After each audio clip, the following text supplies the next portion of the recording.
ঘন্টা ধরে এক নারী চিৎকার করছিল। তার স্বামী রক্তাক্ত হয়েছিল। আর আমরা 50 জন মানুষ, কিন্তু গুটিয়ে গিয়েছিলাম শূন্যের মতো।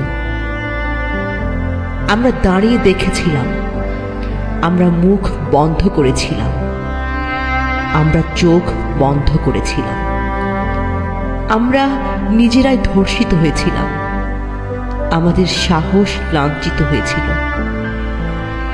এই শহর চিৎকার শোনে না, এই রাজপথ ন্যায়ের কথা বোঝে না, এই রাষ্ট্র নড়ে চড়ে বসে না, কেননা শাসকের কানে তালা, আইন শৃঙ্খলা বোবা, আর আমরা শুধু দর্শক।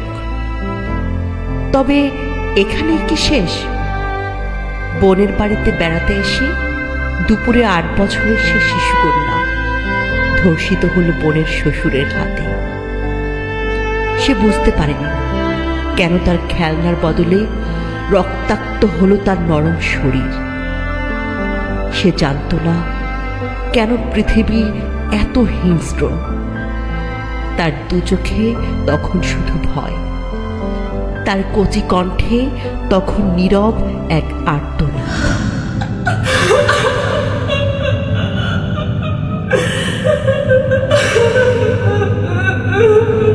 যে নীরবতা এই সমাজ শোনে না। তার মা বিচার চাইতে গিয়েছিল, তাকে বলা হলো চুপ থাকো। তার বাবা প্রতিকার চাইতে গিয়েছিল, তাকে বলা হলো সমঝোতা করো। আর আমরা 50 জন মানুষ এখনো নির্বাক দাঁড়িয়ে আছি।